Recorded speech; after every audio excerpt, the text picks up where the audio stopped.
Boa noite, irmãos. Vamos dar início ao momento de estudo da palavra. Vamos orar ao Senhor. Em seguida, vamos iniciar o estudo no texto de Gênesis, capítulo 4. Senhor nosso Deus, nós te damos graças por tua palavra. Damos graças a Deus porque até aqui o Senhor tem nos protegido, nos preservado. Em dias, ó Deus, tão difíceis em nossa nação, nós carecemos do teu auxílio, carecemos da tua proteção e carecemos, ó Deus, de sermos fortalecidos espiritualmente, de buscarmos, ó Deus, consolo e alimento na tua palavra, para sermos, ó Deus, abençoados no Senhor. Nos ajuda, ó Deus, a entendermos a história da redenção, nesse trecho, ó Deus, em que vamos examinar a tua palavra, para entendermos tua palavra, ó Deus, à luz do todo da Escritura, à luz, ó Deus, do que o Senhor nos ensina, e sermos alimentados, revigorados, ó Deus, fortalecidos, quando nós ouvimos a tua voz, Senhor. Em nome de Jesus, nós te agradecemos. Amém.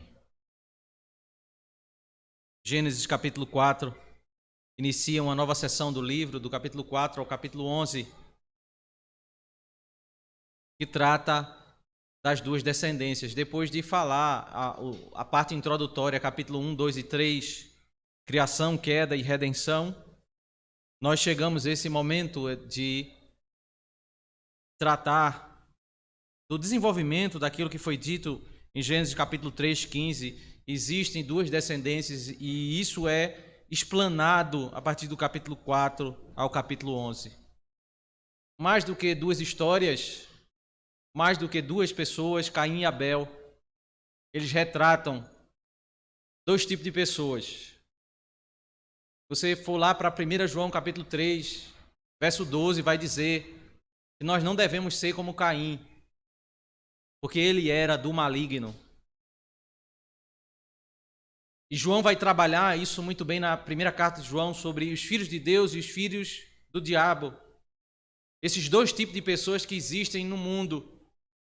Dois tipos de comportamento, duas crenças, dois modos de viver.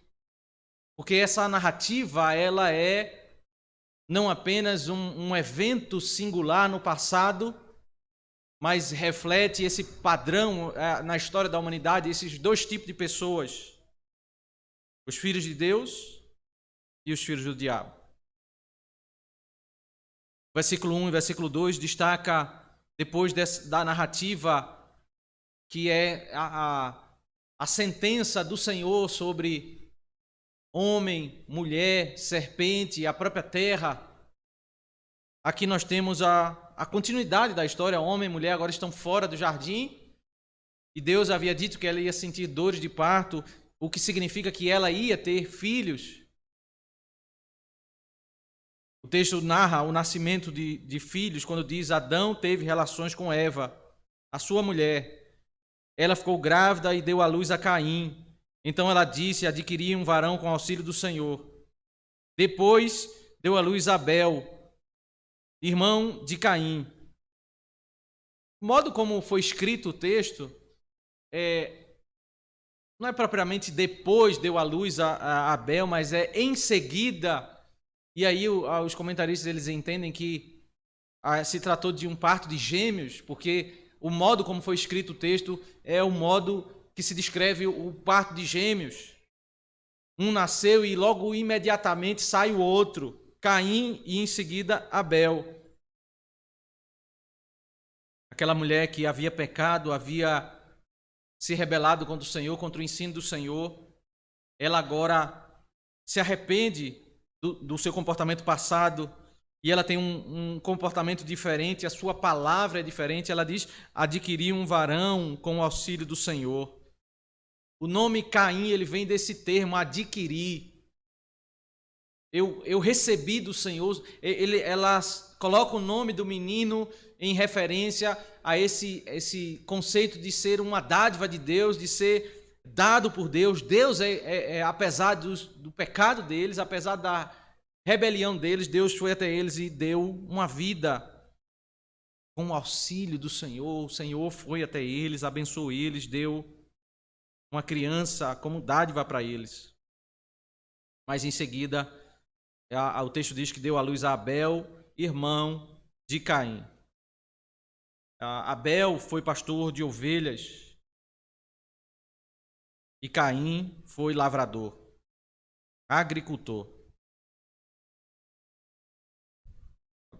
Caim vai ser agricultor porque eles precisam lavrar o solo, eles precisam cuidar e plantar e colher para comer. Foi isso que foi dito no final do capítulo 3, eles têm que trabalhar e agora eles têm que lidar com uma terra maldita que produz cardos e abrolhos, que agora vai ter um trabalho penoso, eles vão colher o fruto em fadiga, e Caim ele vai trabalhar numa área que é para dar alimento.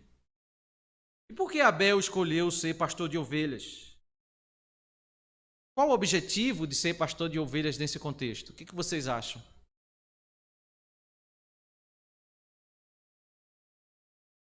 Por que ser pastor de ovelhas?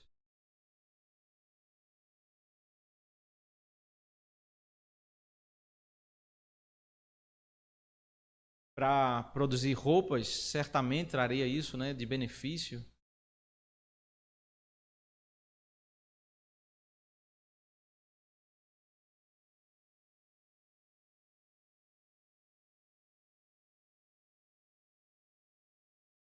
Por que ser pastor de ovelhas? Quando eles saem da Arca de Noé, aí o Senhor vai dizer que eles vão passar a comer carne, porque eles não comem carne, eles comem das árvores, dos frutos das árvores. Então, certamente, a vestimenta vem daí como algo secundário, mas aquilo que é o principal é que eles aprenderam com seu pai aquilo que Deus ensinou a ele. O sacrifício com derramamento de sangue e a ovelha. Por que cuidar de ovelhas? Porque o culto é essencial para a vida deles. O trabalho de Caim é o alimento que eles precisam, a necessidade material, e aí Abel precisa de Caim. Mas o que Abel vai conseguir se ele trabalha, se ele trabalha com ovelhas, mas se ele não tiver o que comer? Ele precisa do seu irmão, do fruto do trabalho do seu irmão, e o seu irmão precisa também dele, que está providenciando o cuidado para aquilo que seja necessário para a adoração naqueles dias, que é a entrega do animal. A vestimenta vem da pele dos animais, o animal foi morto, e sem dúvida isso também é um benefício secundário, mas o ponto importante, esse é o ponto da narrativa, é que vai haver um sacrifício com derramamento de sangue, que ele aprendeu com o seu pai, porque foi isso que Deus fez para o seu pai, diante do seu pai. Abel trabalha para promover o culto ao Senhor, enquanto Caim trabalha pelo alimento. E eles, a partir do verso 3, diz que eles se dirigem para a adoração. É óbvio, o homem ele foi criado para adorar o Criador. Caim e Abel, eles vão se voltar para o Criador, para adorar o Criador. Efésios capítulo 1 diz que o ser humano foi criado para o louvor da glória de Deus. Romanos capítulo 1 vai descrever que todo ser humano adora algo. Quando não adora a Deus, ele adora algo, alguém. É porque todo ser humano, em todas as culturas, é voltado para uma adoração, porque o homem é um ser religioso. Ele não consegue viver sem um propósito, uma causa. Ele tem que se voltar, e quando ele não canaliza isso para Deus, ele canaliza isso para alguma coisa, alguém, que a Escritura chama de idolatria. Mas porque o homem é um ser religioso, mesmo que ele não tenha um coração regenerado, voltado para o Senhor, ele vai adorar, ele vai viver por algo. E por isso Caim e Abel, eles vão voltar-se ao Senhor para adorar. O verso 3 diz: aconteceu que ao fim de certo tempo, Caim trouxe do fruto da terra uma oferta ao Senhor. Abel, por sua vez, trouxe das primícias do seu rebanho e da gordura deste. O Senhor se agradou de Abel e de sua oferta, mas de Caim e de sua oferta não se agradou. Caim ficou muito irritado e fechou a cara. O descaiu o semblante. Eles vão se voltar para Deus e Caim ele pega do fruto da terra, daquilo que ele, fruto do seu trabalho, daquilo que ele produziu, ele pega tudo aquilo que ele se empenhou, da fadiga. E a narrativa do capítulo anterior descreve aquilo que foi dado pelo Senhor para servir de alimento, ele quer agora introduzir no culto. Aquilo que é uma dádiva de Deus, mas agora ele quer usar fora do propósito de Deus. Não aquilo que o Senhor fez diante do pai deles, a morte do animal que extraiu a pele para cobrir ele. O significado de cobrir é muito mais do que a necessidade de aquecer, mas é a verdade central do evangelho de que é por meio da morte com o sangue do animal que ele vai aprender como adorar a Deus. Caim vai adorar a Deus pelo seu esforço, por tudo que ele fez, porque ele trabalhou, por aquilo que ele produziu. Abel, por sua vez, trouxe das primícias do seu rebanho, da gordura deste. Ele vai pegar não aquilo que é para alimento, mas aquilo que é, em primeiro lugar, para o culto. Ele vai fazer exatamente como Deus fez. E esse é um conceito muito caro nas Escrituras, que percorre as Escrituras, é que o culto ele é agradável a Deus quando nós imitamos aquilo que Ele nos ensina. No culto nós não somos chamados à criatividade, mas nós somos chamados a, de fato, sermos fiéis àquilo que Ele nos revelou. O povo do Senhor teve muitas dificuldades quando na sua caminhada sempre tiveram atos, momentos em que eles quiseram mudar algo no culto. Nadab e Abiú foram fulminados porque eles tiveram um propósito, uma ideia de fazer um incenso de modo diferente, queimar o incenso de modo diferente do que o Senhor havia dito. A linguagem aqui do verso 4 é impressionante, porque... E a narrativa ela tem muito disso. Não se tem detalhes como eles aprenderam, como ele aprendeu, como deveria ser a adoração, porque a narrativa vai descrevendo alguns fatos. Mas quando nós chegarmos no livro de Levítico, ao aprendermos sobre como deve ser cada sacrifício, vão ser esses termos que nós vamos ouvir no livro de Levítico.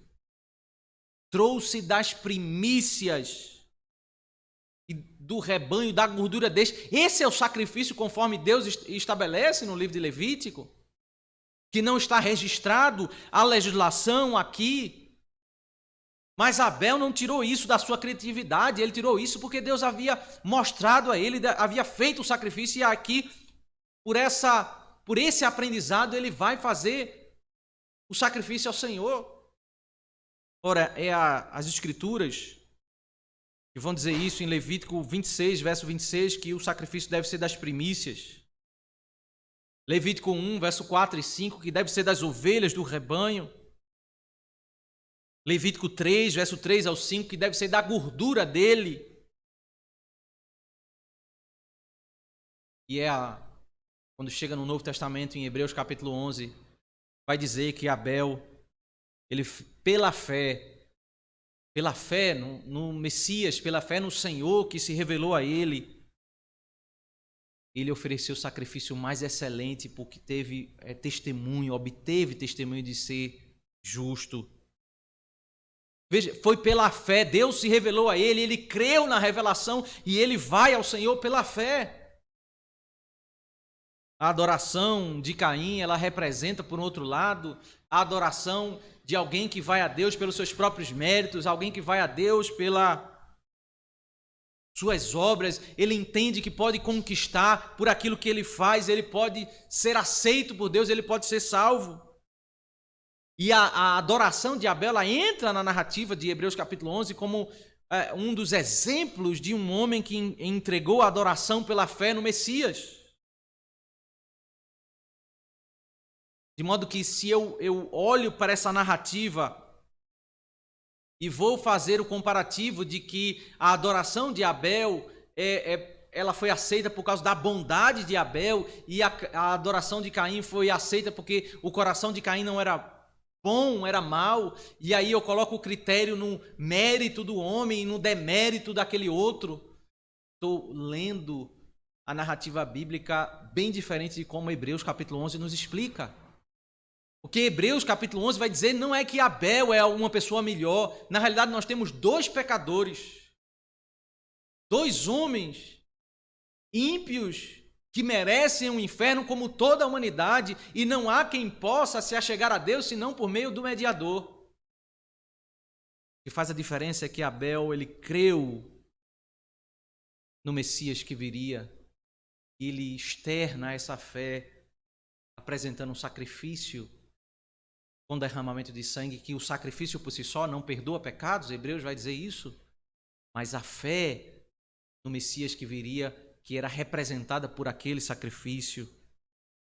Por isso que a narrativa no verso 4 e 5 diz: o Senhor se agradou de Abel e de sua oferta.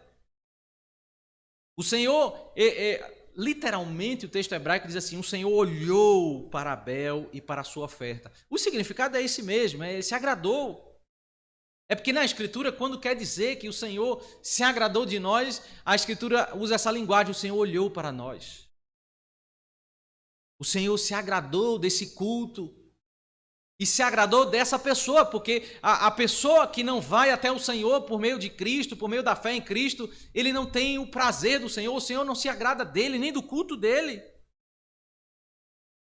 Por isso, em Números 6, 25, diz que na bênção sacerdotal o Senhor resplandece o seu rosto sobre nós, ele olha para nós. A palavra que foi dada para ser dita no final do culto no Antigo Testamento era quando o povo, depois de oferecer sacrifícios, confiando no Messias, aí o sacerdote olhava para o povo e dizia: o Senhor está olhando para vocês, o Senhor se agradou de vocês. Essa é a reação de Deus quando nós vamos a Ele por meio do Messias. O Senhor se agradou de Abel e da sua oferta. O modo como Deus olhava para Abel agora, porque está vinculado. Abel só é agora favorecido, agradável na presença de Deus, porque ele entregou o sacrifício que aponta o Messias. Não tem como Deus olhar favoravelmente para Abel se ele vai pelo seu próprio mérito, pela sua bondade. Abel, ele é favorável ao Senhor, perante os olhos do Senhor, porque ele vai reconhecendo, eu não posso fazer nada, eu preciso de alguém morrer no meu lugar para eu ser aceito. Isso é o que significa esse ato de Abel. Ele vai ao Senhor dizendo: eu sou pecador, Senhor, mas pela graça, por meio do sacrifício. Essa é a leitura que Hebreus 11 faz desses homens que pela fé se achegaram ao Senhor. Ao passo que Caim e da sua oferta não se agradou. Aquele que trabalhou muito na terra, porque o texto diz que para colher da terra tem que trabalhar muito, em fadiga. É o capítulo anterior. Ele vai com esforço, ele vai com aquilo que ele pode ser o melhor que ele possa dar ao Senhor, mas o nosso melhor, meus irmãos, é sempre insuficiente para sermos aceitos por Deus. Nossos méritos, as nossas virtudes, elas não substituem a nossa dependência que nós temos do Salvador, da obra de Cristo em nosso favor, da dependência que nós precisamos da sua graça, do seu perdão de pecados. Alguém que vai até Deus pelo seu esforço, pelo muito que se fez da vida, é alguém que não consegue o agrado do Senhor, e esse é Caim, representa todas as pessoas. O modo como João, ele vai usar isso em primeira carta de João, capítulo 3, ele percorre capítulo 2 e depois capítulo 3, ele falando de dois tipos de pessoas, e ele vai dizer: olha, nós não podemos ser como esse modelo, esse padrão que é Caim,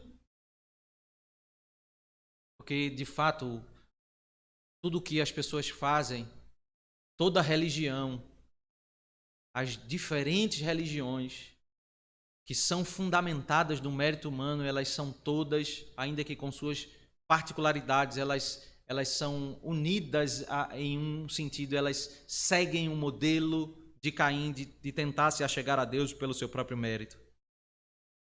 Deus, duas reações, Deus recebe e aprova, Deus rejeita a adoração de Caim. Caim ficou muito irritado e descaiu um semblante, né? Fechou a cara dele. Ele está irado. Mexeu com o orgulho dele.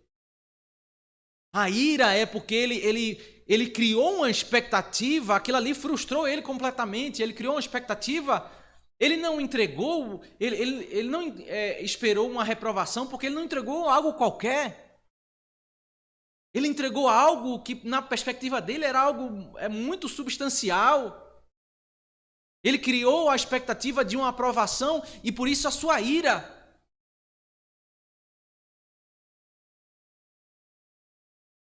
Ficou irritado com o Senhor, porque o Senhor não aprovou tudo do melhor que ele disse.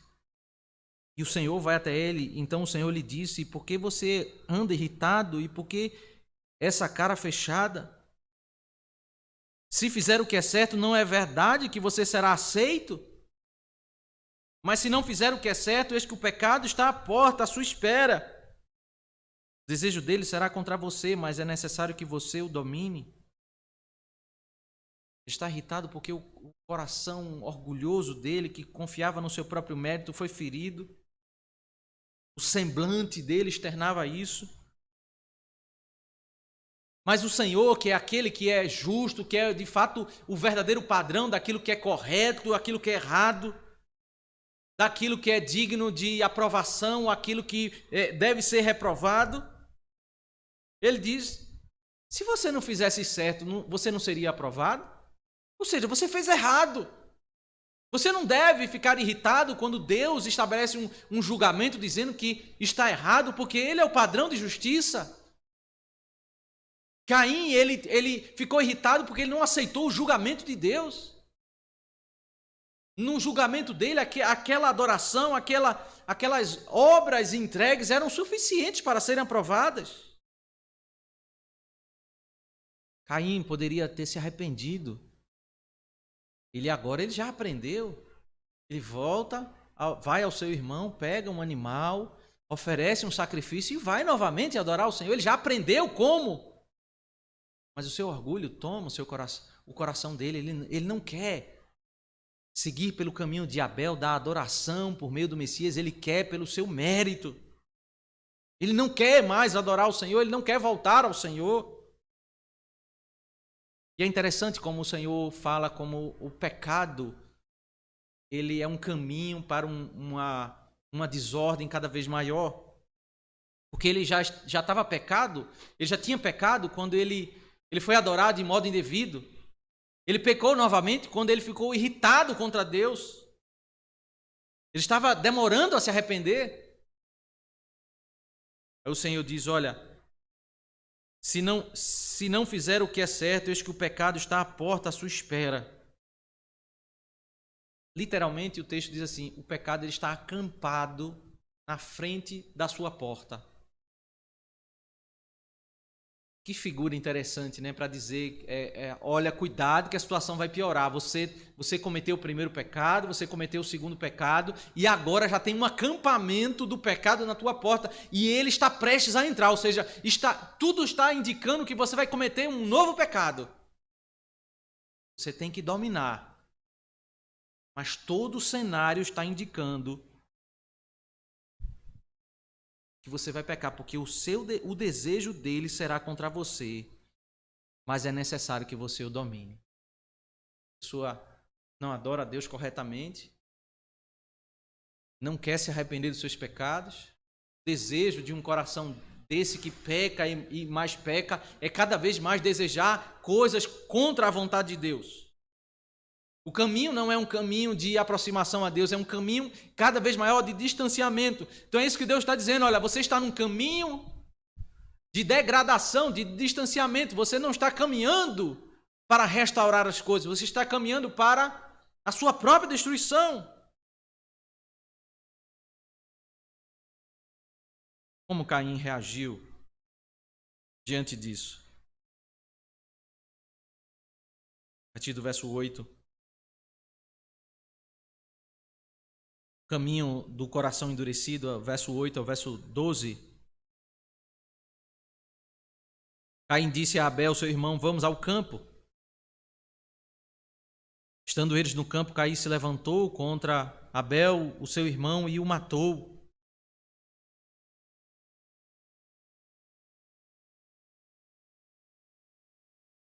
A narrativa ela vai como que repetindo, a tradução às vezes elas não colocam esses termos, mas tem uma palavra que vai sendo repetida sempre, que é levantado.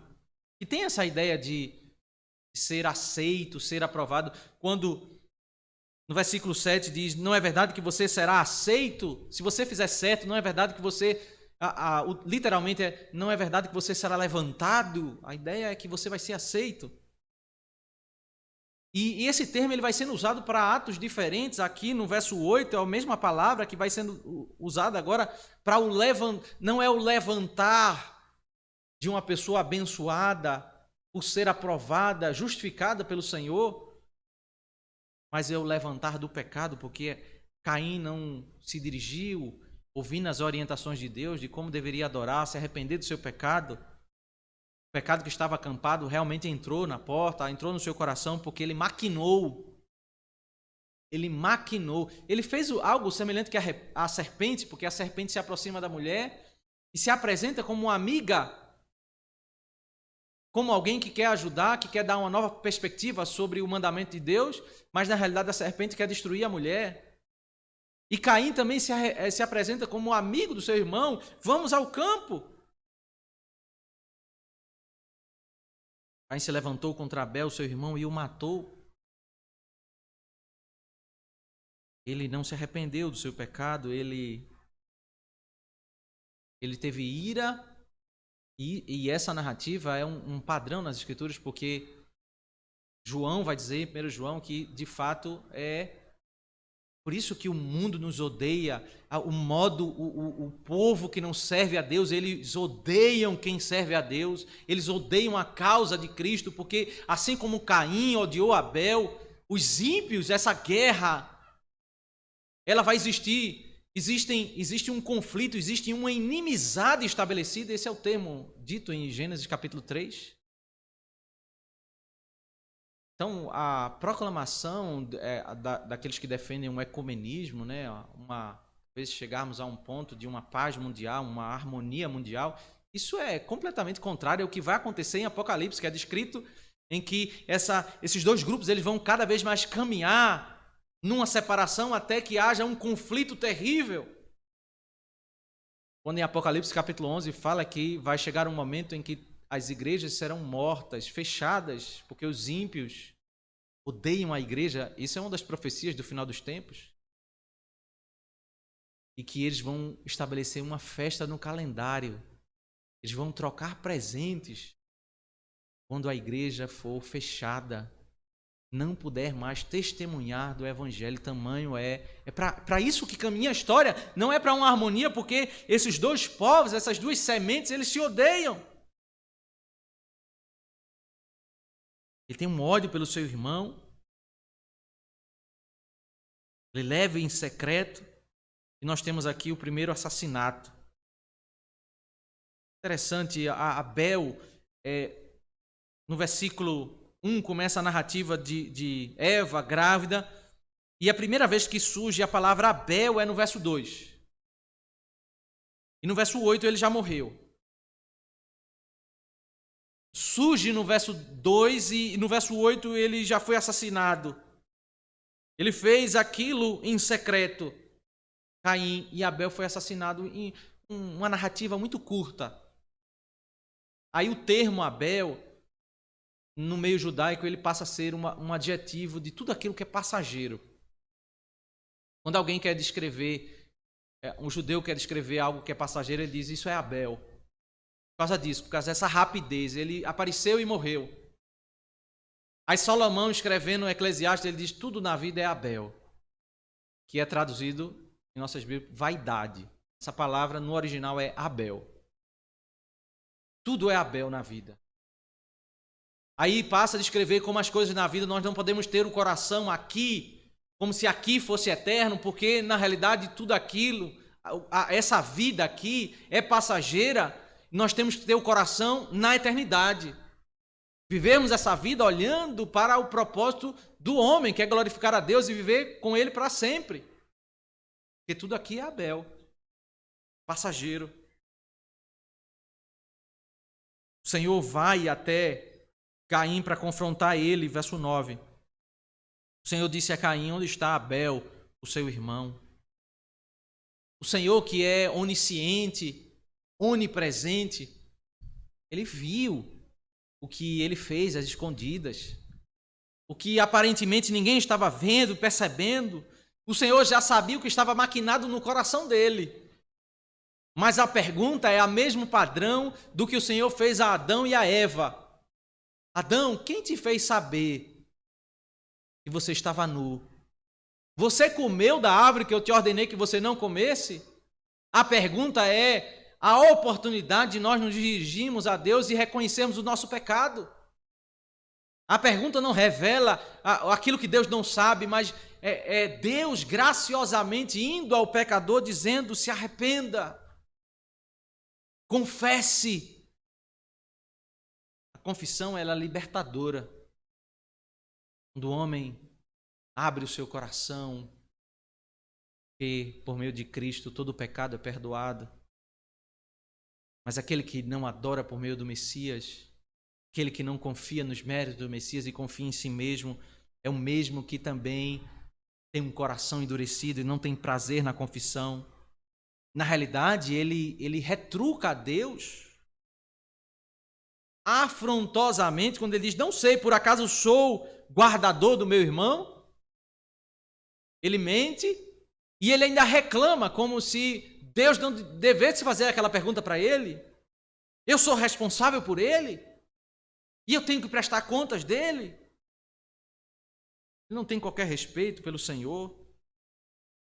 É assim que se termina um coração que não carregado de mérito, carregado de uma vida longe de Deus. Ele não adorou o Senhor e ele vai degrau após degrau, ele fica irritado, ele é um assassino, agora ele é um mentiroso.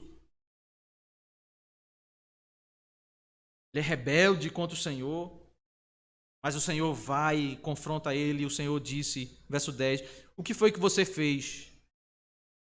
Novamente, é uma pergunta para que ele se arrependa, que o Senhor sabe.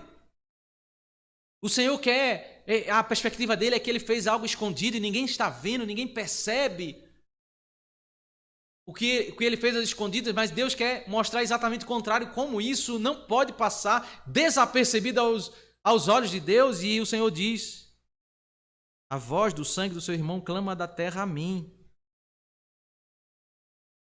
É como Caim, é como se eu estivesse nos meus aposentos e alguém estivesse gritando aos meus ouvidos. A terra, do sangue, o sangue do seu irmão está gritando da terra. Você tentou esconder, você sepultou ele, mas o sangue dele está gritando aos meus ouvidos. É uma ilustração, não é que literalmente o sangue está gritando, mas é uma ilustração para dizer, eu estou ouvindo gritos aos meus ouvidos para você entender que nada pode passar desapercebido. Nenhuma injustiça pode ser escondida de mim. E mais ainda, não apenas a injustiça pode ser escondida, como não se pode a injustiça passar sem haver um juízo. Porque o texto no verso 11 diz, e agora você é maldito sobre a terra, cuja boca se abriu para receber da sua mão o sangue do seu irmão. Você vai ter que ser punido, e é como se a terra ela estivesse se abrindo para você ser engolido, para que essa dívida seja quitada, porque Não pode haver injustiça perante os olhos do Senhor. Existe um clamor, daí a santidade de Deus, ela é ferida, a sua ira é a reação, porque a sua justiça foi violada, existe uma impunidade. É como impunidade perante os olhos do Senhor, é como gritos aos seus ouvidos. A possibilidade do homem fugir da mão do Senhor é como se ele tivesse que correr numa terra e a terra se abrisse e ele fosse engolido pela terra. E aqui começa no livro de Gênesis, cada vez que o homem peca, ele vai sendo mais amaldiçoado, ele já é maldito, porque ele desobedeceu, ele vai morrer, mas agora ele é maldito. Mais ainda, Caim é mais maldito. Cada vez que o homem peca, ele é mais amaldiçoado, ele vai num caminho de degradação, ele já tem que trabalhar e tem que, com muita dificuldade, colher o fruto. Mas o verso 12 diz, quando você cultivar o solo, ele não lhe dará a sua força, porque você será fugitivo e errante pela terra. Ele vai trabalhar. Adão já tem dificuldade de plantar, mas aqui é um agravamento. Cada vez que o homem peca, ele vai tendo agravamento.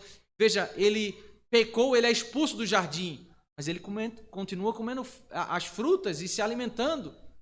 Mas depois do dilúvio, um novo pecado e novo juízo, o homem tem que matar o animal vai tentar matar o homem. Começa uma guerra entre homens e animais. Cada vez que o homem vai pecando, o ambiente onde ele vive, todo o cenário onde ele habita vai sendo corrompido em um caminho contínuo de degradação. Ele peca na Torre de Babel e agora surgem as línguas, eles são espalhados, a terra é dividida, formados continentes. Cada vez mais o mundo, a habitação do homem é corrompida, porque o pecado traz essa degradação. A terra abriu a boca para requerer o sangue do seu irmão. Você vai ser errante pela terra. O homem pecou, é expulso do jardim.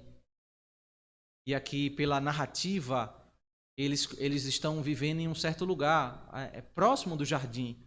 Mas agora ele vai ser espalhado. Adão e Eva vai permanecer, mas ele vai ficar como um fugitivo, como se ele nem na terra ele pudesse ficar. Ele vai ser errante por toda a terra. Versículo 13 é interessante, porque agora Caim ele vai reagir diante desse castigo do Senhor. Veja, a pessoa cometeu o pecado, ele fez tudo errado, e ele vai tentar questionar a sentença do juiz. Ele está todo errado, mas ele vai questionar a sentença do juiz como se naquela sentença houvesse elementos de injustiça. Então Caim disse ao Senhor, meu castigo é tão grande que não poderei suportá-lo. Novamente o uso da palavra levantar. Eu não poderei levantar-me. Eis que hoje me expulsas da face da terra e da tua presença terei de me esconder.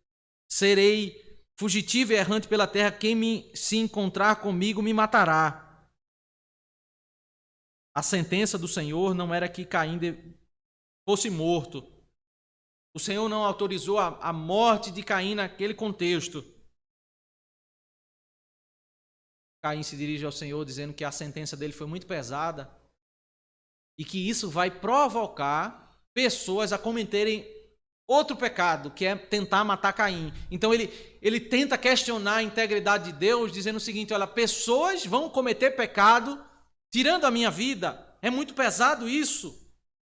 O Senhor me lanças da face da terra, e esse é o conceito, me lanças da tua presença. Por isso que eles estavam próximos do jardim, que era o local da presença de Deus. Então ele vai para longe do jardim, isso vai ficar muito claro quando vai novamente usar aquele termo, lá no verso 16, que ele vai para o oriente, ele vai para a direita do jardim, que é a expressão que percorre, nós já vimos isso, quanto mais à direita, mais a distante da porta do jardim. Ele foi expulso, ele vai se esconder do Senhor, assim como Adão se escondeu, agora ele vai se esconder mais ainda. Ele vai ser fugitivo. E as pessoas que se encontrarem com ele, que são os outros filhos de Adão e Eva, que eles vão ter outros filhos. É possível que outros queiram vingar a morte do seu irmão e queiram matar a Caim. Ao invés de ele se arrepender e se humilhar, o que ele faz aqui é uma fuga, é uma aparente preocupação com a justiça. É tentar falar do pecado dos outros para não focar no pecado dele. Ao invés dele dizer, Senhor, eu pequei, Senhor, eu me arrependo, ele diz, as pessoas também vão pecar, mas as pessoas também vão matar. E ele volta isso para questionar a sentença do juiz, daquele que é justo, daquele que é íntegro. Não posso suportar. Verso 15, o Senhor, porém, lhe disse, não, e se alguém matar a Caim, será vingado 7 vezes. E o Senhor pôs um sinal em Caim para que, se alguém viesse a encontrá-lo, não o matasse. Nós não sabemos o que é esse sinal, mas aqui nós temos a resposta de Deus a Caim dizendo o seguinte, olha, eu não estou autorizando a injustiça desenfreada. Você recebeu a sua punição e quem se rebelar contra esse decreto e agora tomar a iniciativa para matar Caim vai receber um juízo muito maior. 7 vezes. O Senhor, ele que decreta a sentença, ele decretou dizendo, olha, existe um juízo muito maior para aquele que se rebelar contra essa sentença e querer pelas suas próprias mãos tirar a vida de Caim. O Senhor é o juiz, ele que estabelece as punições, e o homem não pode fazer justiça pelas suas próprias mãos. Então o argumento de Caim é refutado. Deus não está autorizando injustiça. A sentença continua sobre Caim e pode haver uma sentença ainda maior sobre aquele que se rebelar. Caim é marcado para que todos vissem isso. Ele já foi punido, ele já foi afastado da presença de Deus. Mas ninguém deve matar a Caim. Caim se retirou da presença do Senhor e habitou na terra de Nod, a leste do Éden. Então, essa expressão, isso é um conceito muito importante nas Escrituras, é sobre o que significa a presença do Senhor. Se a presença do Senhor é descrita estando em alguns lugares e em outros não, por que nós falamos que Deus é onipresente? Se Deus é onipresente, como é que a pessoa se afasta da presença do Senhor? O que é que vocês acham?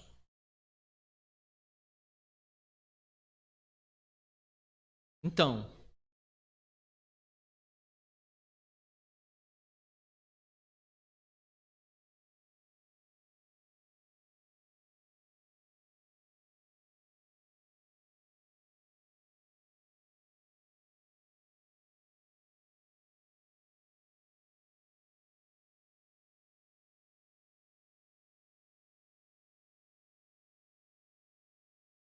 da bondade de Deus,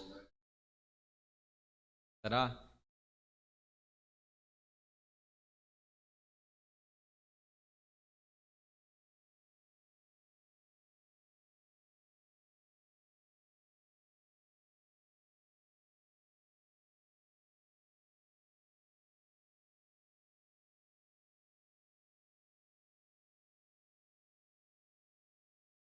Sim.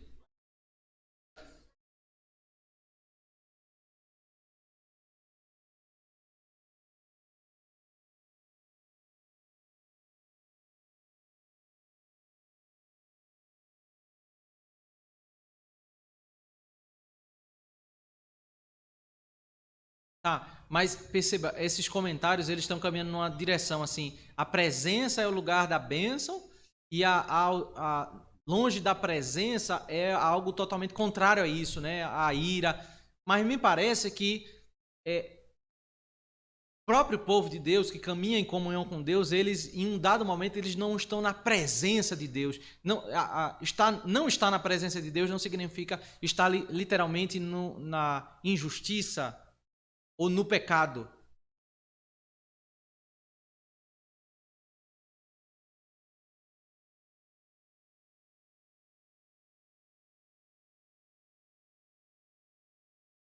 Então, Caim certamente ele se afasta da presença de Deus e ele está em pecado.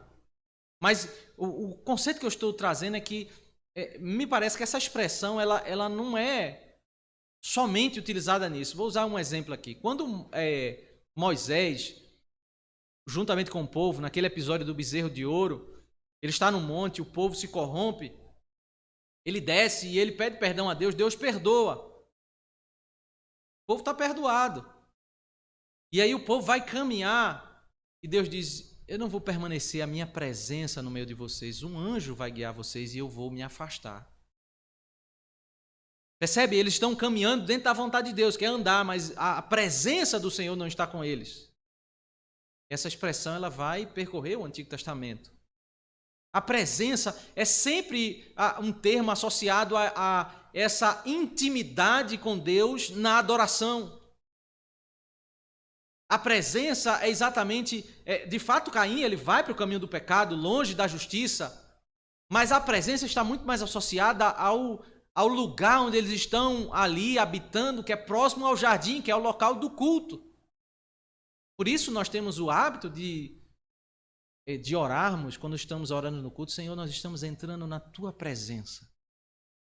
Não é que nós não reconhecemos a onipresença de Deus. É porque essa linguagem das Escrituras é que é no culto onde nós entramos num momento mais singular, na intimidade com Deus. Nesse sentido, na presença. Então, esse termo ele não é usado no seu significado literal, de estar ou não estar, mas no sentido da intimidade em que nós nos encontramos com o Senhor em culto.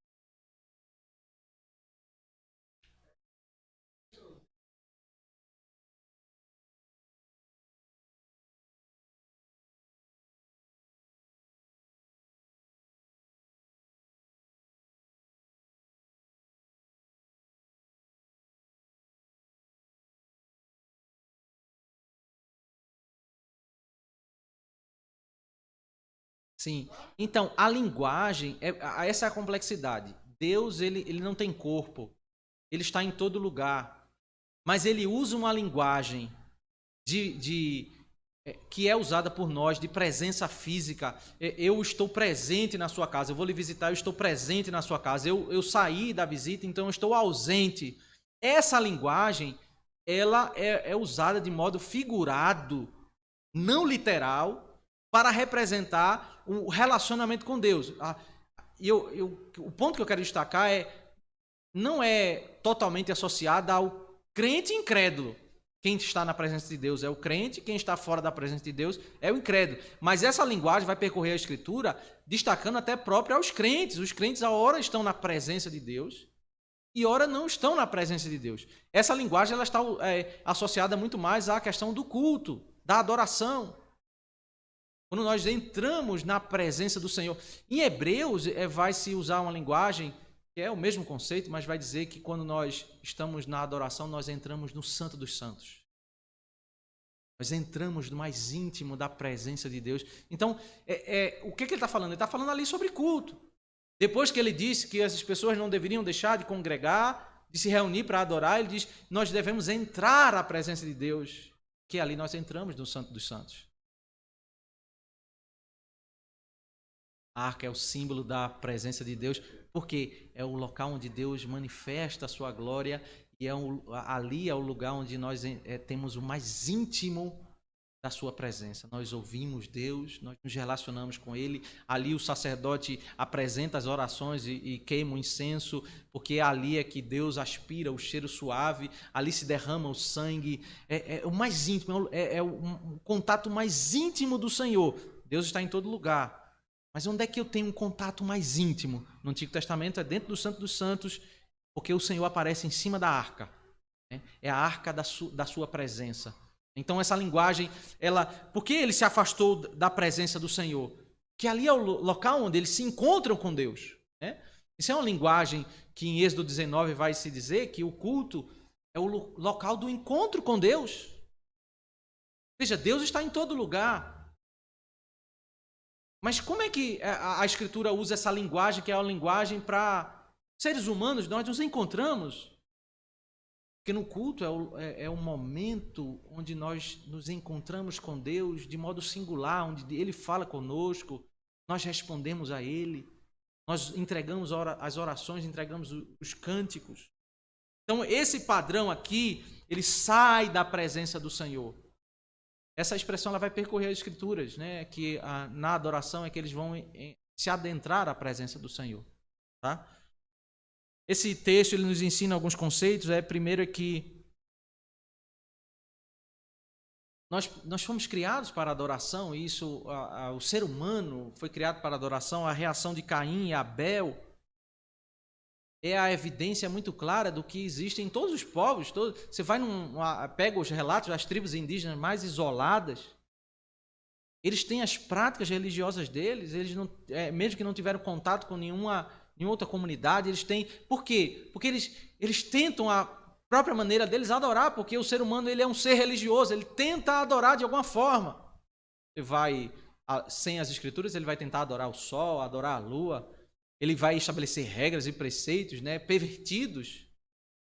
Mas uma coisa é certa, ele quer adorar, porque há um anelo no coração humano, e todos nós somos adoradores, todos nós somos religiosos. Até aquele que nega a crer em alguma coisa, ele crê em algo. Ele tem a sua filosofia de vida, a sua ideologia, ele vive por aquilo, algo que anima a sua vida, ele vive por uma causa, um time de futebol, um trabalho, vive pela família, ele vive pelo filho, pelo marido, pela esposa.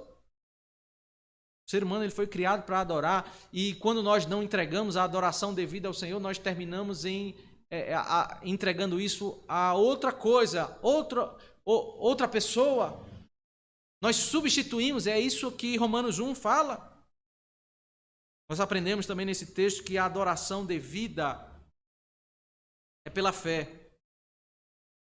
A adoração devida é aquela que se achega a Deus confiando nos méritos de Cristo, que é o que Hebreus 11 nos explica sobre a adoração de Abel. É a única maneira, meus irmãos, é a melhor, é a única forma, porque Cristo é o caminho, a verdade e a vida.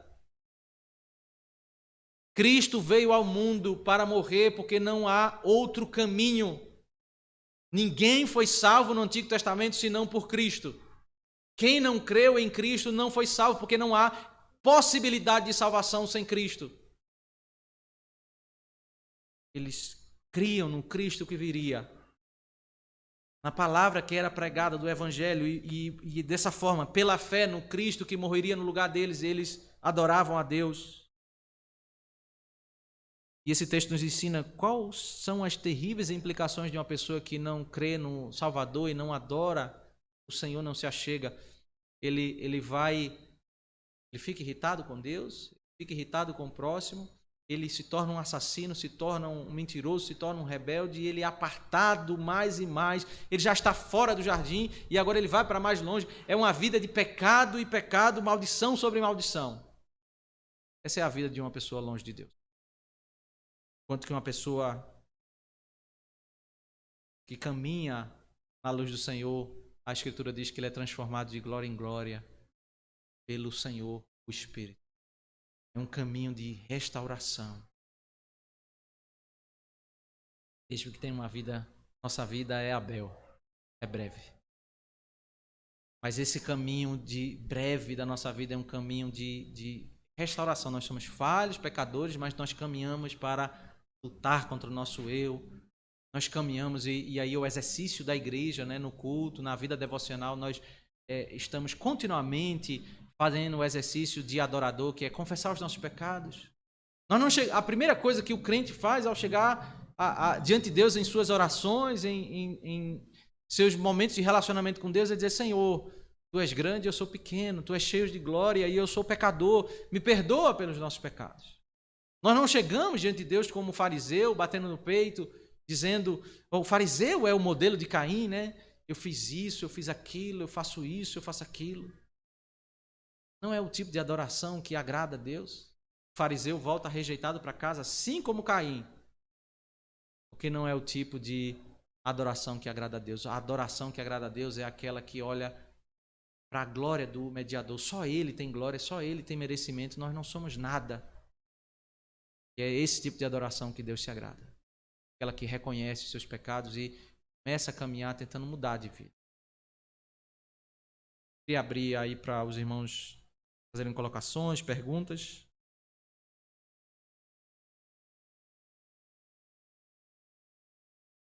Isso. Como está na sua tradução? Não diz não? Sim. Oriente do Éden. Leste. São traduções diferentes, né? Mesma direção. Vai para a direita, né? Porque o jardim e o templo eles são virados para o oriente, para o leste. Para a direita. E isso vai ser quando o tabernáculo for levantado, vai dizer isso, ele tem que ser levantado para tal direção. Quando em números o povo caminhar, e começa a caminhada ali para ir para Nova Jerusalém, eles vão caminhando sempre para a direita, né? À frente, ele diz onde cada tribo deve ficar. Judá está a leste, ao oriente, na frente do tabernáculo. Ele vai porque a tribo, juntamente com as duas, é um agrupamento de 3, mas ele que lidera Judá, vai conduzindo esse movimento, né, de 4 grupos de 3, vão conduzindo na direção como uma grande cruz, né, que vai conduzindo o tabernáculo na direção da terra de Israel para leste. Né. Eles chegam lá e o tabernáculo, depois o templo é levantado e é virado para o leste. É sempre para lembrar que o templo, o tabernáculo remete ao jardim, porque o jardim é virado para o leste. Aí dentro do tabernáculo, né, na cortina do tabernáculo tem flores, porque quando o sumo sacerdote ele vai entrar no Santo dos Santos, ele passa por essa cortina com flores. É como se ele estivesse entrando no jardim. No templo de Salomão, ele vai entalhar nas madeiras lá vários desenhos com flores, porque ali toda a estrutura é como se fosse o jardim do Éden. Quando eu entro no templo para adorar o Senhor por meio do sangue do Messias, esse é o caminho para eu voltar para o jardim. É isso que a Escritura está nos ensinando com esses movimentos.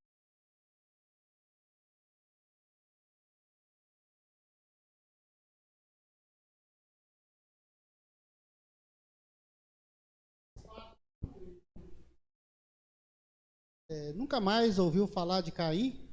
A Bíblia tem um relato a respeito de Caim ou ficou só nesse pequeno espaço de... Então, agora a partir do verso 17, que a gente vai examinar na próxima quarta, do verso 17 ao verso 24, nós temos um relatório da família de Caim. Né? Ele vai percorrer isso, porque o objetivo do capítulo 4 e 5 é nos preparar para o capítulo 6, a narrativa do dilúvio. Não são relatos desconexos. Eu falei que a ênfase são 2 descendências, então vamos ter mais algumas informações aí sobre os descendentes de Caim. Caim foi para onde? Ele formou família, né? Ele vai formar, a família dele vai formar uma cidade. Quais são as práticas que existem nesse povo, nesse ambiente, né? Aí faz um contraste quando chega no verso 25, porque aí tem a família do povo de Deus, os descendentes, né? Daquele que substituiu Abel, porque aí Eva vai ter outro filho, Sete, porque sempre permanece 2 descendências, Caim e Abel. Abel morreu, Caim e Sete. Os filhos de Deus, a descendência de Sete, e aqueles que são filhos do diabo. E aí o capítulo 5 percorre uma descrição sobre quem são os descendentes do povo do Senhor. Então, perceba, capítulo 4 e 5, ele está falando sobre 2 povos, 2 famílias. Aqueles que não adoram a Deus e aqueles que adoram a Deus. Aí o que é o capítulo 6? É quando tenta misturar. Filhos de Deus tentaram se casar com as filhas dos homens. Aí Deus ficou irado por causa do casamento. Porque os crentes tentaram se casar com aqueles que não eram crentes. É por isso que houve o dilúvio. Né? Tão sério como é o tema do casamento misto. Vai ver isso no capítulo 6. Mas eu tenho que entender, o capítulo 6 é essa... A narrativa não é aleatória, né? A Bíblia não é um conjunto de histórias assim desconexas, mas é um enredo que está sendo mostrado das duas descendências, dois povos, né? Não tem como juntar. Isso é tão intenso nas Escrituras que toda a descendência dos ímpios vai ser morta. Aí só fica uma família na terra. Noé, sua esposa, seus 3 filhos e as esposas deles.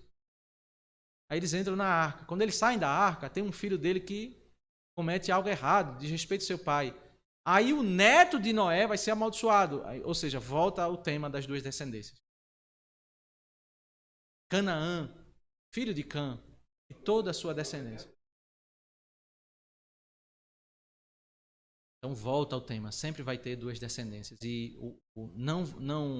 ainda que Deus não mande um dilúvio, mas o dilúvio é o sinal de como Deus se desagrada de um casamento misto.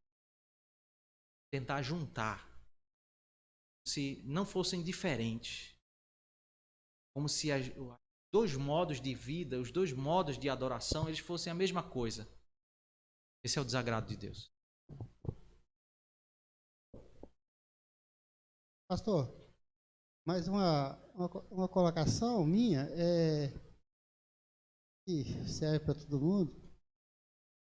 Os mesmos ensinamentos que teve Caim e os pais, esse episódio aí da morte de Abel, não ocorreu quando criança, não tem relato que vai falar sobre isso, mas sim já adulto, consciente. Mas os mesmos ensinamentos que os pais, Adão e Eva, deram para um, deram para outro. Isso. Então, a história volta ao jardim, uma história intrigante, a gente percebe que é uma história intrigante, mas não fugiu daquilo que Deus já tinha determinado, lá antes da fundação do mundo, né? Então, a gente só trouxe ao nosso conhecimento do povo, essa trajetória, mas Deus não foi pego de surpresa, né? Sim, não foi pego de surpresa. Os 2 receberam o mesmo ensino, né? Temos um comentário do Lucas Silva, né? Que, de fato, ele fala aqui que pior que ele já tinha ouvido do exemplo de seus pais, que Deus é onisciente e ainda assim ele quis esconder seu pecado de Deus, né? Exatamente, Lucas. Isso que o texto nos mostra, né? Que ele quis esconder, mesmo sabendo, né? O caminho dele era a confissão, né? Por isso que Davi ele fala assim, né? Senhor, me livra de grande pecado, da soberba, guarda o teu servo. Porque assim, cada um de nós pode ter cometido o pecado que for, mas se nós não chegarmos a Deus e pedirmos perdão, nós ali temos reconciliação. Aí Davi fala de grande pecado. O grande pecado que ele fala é a soberba, porque a soberba é o pecado que nos impede de resolver o problema do pecado anterior, né? Eu peco, depois eu peco de novo para esconder o pecado anterior. Interessante o comentário aí do Lucas, que certamente a história, Deus viu o casal fruto. Ele aqui repete a mesma tônica, a mesma batida. É como que ele estivesse querendo, como muitos outros hoje podem estar fazendo, não reconhecer a grandeza por Deus, querendo fazer como que um teste, uma pegadinha. Lá foi o caso. Vamos ver se repete agora. Está parecendo algo assim. Senhor. Isso. E nós vamos ver muito disso no Antigo Testamento, termos semelhantes, né? Respostas semelhantes, e sempre isso tem uma conexão com o evento anterior, né? Mesmo vocabulário, mesmo as palavras, e é uma repetição, né? O modo como Deus vai até ele é como se repetisse o que está lá. Mas Deus, ele foi até, e aí nós entendemos que Eva foi salva, ela se arrependeu pelo modo como ela trata o seu filho, ela tem uma palavra de adoradora, né, de reconhecer que Caim veio do Senhor. Ela não vai falar do seu mérito, ela vai falar da dádiva. Né? Então, os comentaristas entendem isso, deduzem, né, a partir disso. Então, mas ela foi salva pela graça, não significa que Deus iria repetir a mesma coisa com Caim, né, porque ela também teve uma resposta errada. Não houve confissão nem de Adão, nem de Eva, ninguém confessou, né? Todos foram endurecidos quando foram confrontados, né?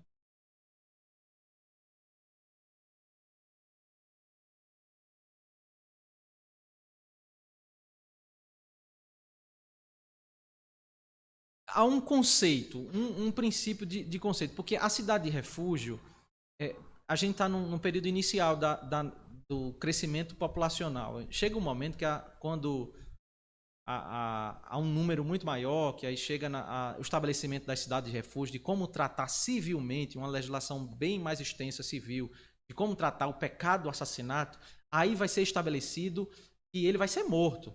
Então a cidade de refúgio é uma proteção temporária.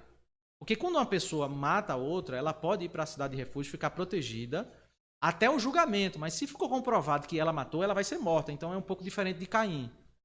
Mas o princípio Deus é quem determina a sentença. Mas existe assim uma estrutura temporária até a legislação civil se estabelecer como um todo, aí vai se normatizar que todo assassinato tem que ser punido com morte. Pastor, o senhor mencionou que a gente conclui que Abel ele ofereceu um sacrifício que agradou ao Senhor pela fé por Hebreus 11. Isso. Eu não consegui perceber no texto de Gênesis como que se conclui que Caim não agradou a Deus pelo fato dele buscar nele mesmo, na força dele, no mérito dele. Então, você não conseguiu porque de fato o texto não fala isso, né? Como é que nós entendemos as narrativas do Antigo Testamento? É à luz da própria Escritura. A Hebreus 11, o que o Novo Testamento vai fazer? É explicar o Antigo. Então, o Hebreus 11 vai dizer que o que fez diferença entre Abel e Caim é porque Abel foi pela fé. E 1 João capítulo 3 vai dizer que Caim é aquele que não é filho de Deus, ele não crê no Messias, ele não adora a Deus pela fé. Então, o que nós fazemos é ler as Escrituras a partir da própria Escritura. Entendeu? Esse é o que Paulo vai fazer em Romanos 4, ele vai explicar Gênesis 15. O que é que significa lá dizer que Abraão foi justificado pela fé? Tem lá, não tem muitos detalhes. Aí Paulo vai explicar isso em Romanos 4. Ele vai explicar o que Davi quis dizer em Salmo 32. Ele vai dizer, olha, tá vendo que a fé de Davi foi salvo pela fé, ele não confiava no mérito, mas era pela fé. Aí ele cita o Salmo 32 e vai explicar. Então, hoje temos um grande tesouro, que é a revelação após a primeira vinda de Cristo, no Novo Testamento, porque nós temos essas informações explicadas. Paulo, em Gálatas 3, vai explicar Gênesis 12. Então, nós temos essas explicações. Então, nós estamos lendo o texto de Gênesis à luz dessas informações, de Hebreus 11 e 1 João 3. Aí nós entendemos isso, que a narrativa, de fato, ela vai narrando fatos. Ela não está explicando. Deixa o irmão falar e depois o... Pastor, falou agora que Caim não fazia parte do povo, que Efésios 2, a fé é dom de Deus. Isso. E Abel agradou a Deus porque sacrificou na fé. Já Caim não. E sempre vai existir duas nações, como o senhor disse, né? Isso. E só tenho uma dúvida não consigo muito assim assimilar na questão do como de Caim ele não fazia parte, não era eleito de Deus, a sua descendência com certeza então não seria povo de Deus. Mas quando a Bíblia fala sobre lá em Jonas, para Jonas e Nínive pregar para aquele povo se converteu. Sim. Mas aquele povo também não fazia parte do povo de Deus, ou fazia?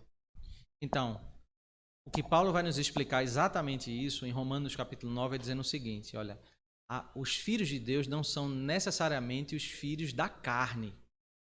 Ele está dizendo que a tendência, de fato, é o filho do ímpio ser ímpio, mas não significa que isso se cumpra em todos os filhos. Porque os filhos de Deus são os filhos da promessa, aqueles eleitos. Então, aquele povo lá que Jonas pregou, Se eles se converteram é porque eles foram eleitos. Eles já tinham sido eleitos. Então, de fato, em Caim, essa narrativa que nós vamos acompanhar no capítulo 4, vai descrever a lista de todos os ímpios. Mas a questão, essa matemática não é tão simples assim não, porque mais à frente nós vamos ver, que vai ser o grande argumento de Paulo, é dizendo o seguinte, olha, tiveram 2 filhos, Isaac e Rebeca, eles tiveram Esaú e Jacó. Nasceram no mesmo dia. Filhos de pais crentes. Não praticaram o bem ou o mal. Mas Deus escolheu um e não escolheu outro. Então, não é assim, todos os filhos de ímpios serão ímpios e todos os filhos de crentes serão crentes, entendeu? É a segunda eleição de Deus.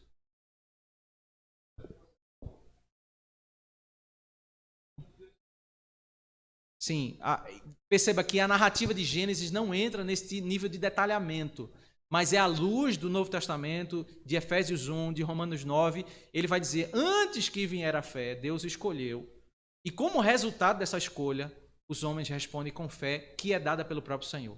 Paulo vai dizer em Atos que é Deus quem dá o arrependimento, inclusive. Deus escolheu, ele dá o arrependimento, ele dá a fé e ele justifica. Os próprios fariseus mataram o Senhor Jesus Cristo, pregaram, Senhor, nós somos filhos de Abraão, bastardos de Abraão. E eles disseram isso lá quando o Senhor falou, vocês são escravos do pecado. Aí disseram, não, nós somos filhos de Abraão. Eles não entenderam, porque na realidade esse conceito, eles achavam que por ser descendência, era filho de Deus. E aí Paulo vai dizer assim, não é pela descendência literal. O que faz diferença é se você crê em Deus ou não. Você crê em Deus, no Messias, você é salvo. Se você não crê, você pode ser a 3ª ou 4ª geração de pessoas da igreja. Mas se você não crê, você está perdido. Dentro desta questão, anos atrás,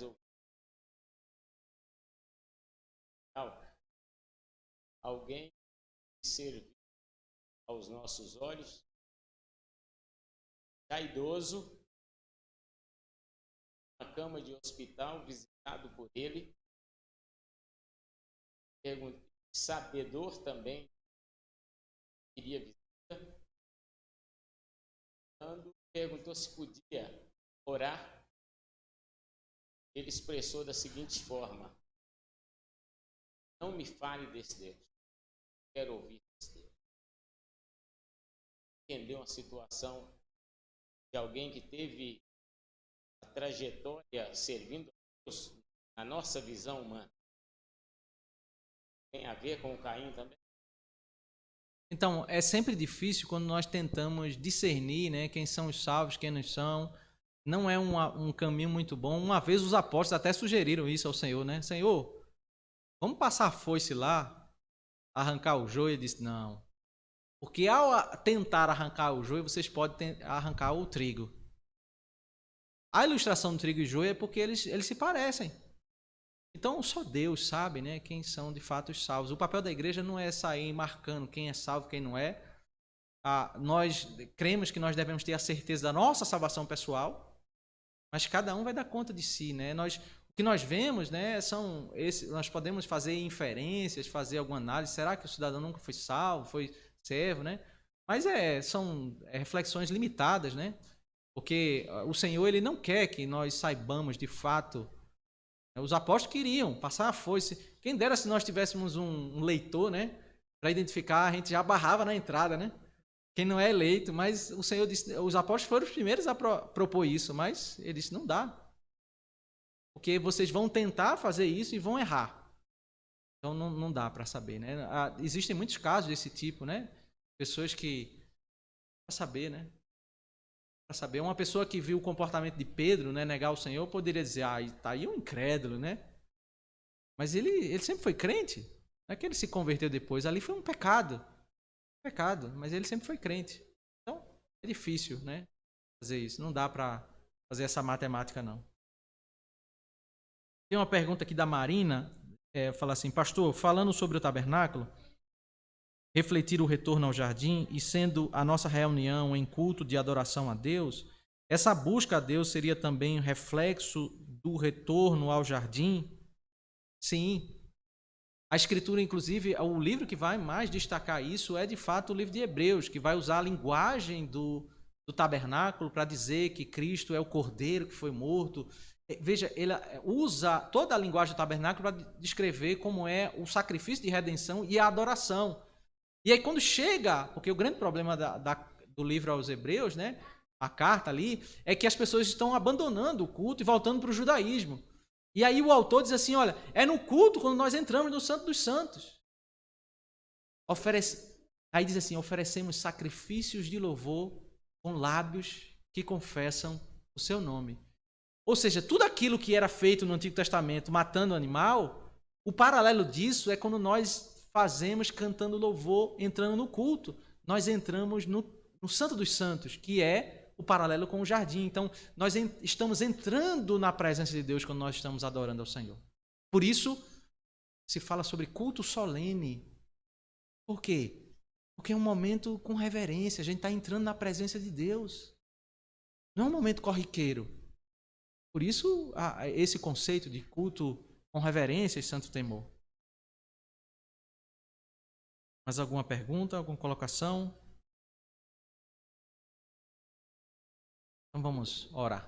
Próxima quarta a gente vai continuar capítulo 4. Certo.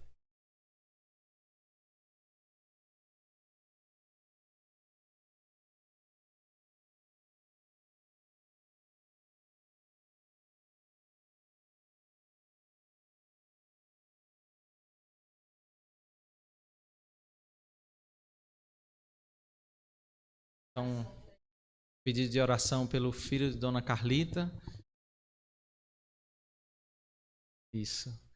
Pelo filho de Dona Carlita e a esposa dele que sofreu acidente, né? A igreja esteja orando aí pelo casal. E agradecendo a Deus pela vida da Giovana, que está fazendo aniversário. Nós louvamos a Deus pela sua vida. Vamos orar. Pedir a súplica do Senhor. Senhor nosso Deus, nós te damos graças por tua bondosa palavra. Porque o Senhor nos revela, ó Deus, como nós somos dependentes, ó Deus, dos méritos de Cristo para nós entrarmos na tua santa presença. Também, ó Deus, nos achegamos a ti, colocamos nossas orações em favor, ó Deus, do filho de Dona Carlita, da sua esposa, que o Senhor esteja com eles, ó Deus, guardando eles, concedendo, ó Deus, saúde a eles, recuperação, que o Senhor, ó Deus, os proteja. Calme o coração, Dona Carlita, ó Deus, de toda a família que estão distante deles. Que o Senhor conceda a tua graça e a tua misericórdia, Deus, sobre eles. Também te louvamos, ó Deus, pela vida de Giovana, mais um ano de vida. Que o Senhor dê a ela, ó Deus, alegria, paz, sabedoria nesse ano cheio de desafios, de estudos. Que o Senhor conceda, ó Deus, das tuas bênçãos sobre a vida dela. Que ela viva, ó Deus, para honrar e glorificar o teu santo nome. Se nós te oramos, te agradecemos em nome de Cristo. Amém. Deus abençoe, irmãos.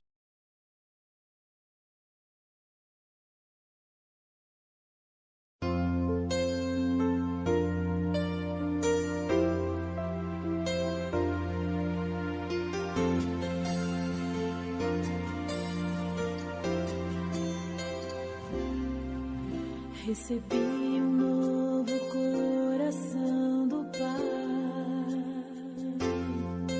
coração regenerado, coração transformado, coração que é inspirado por Jesus.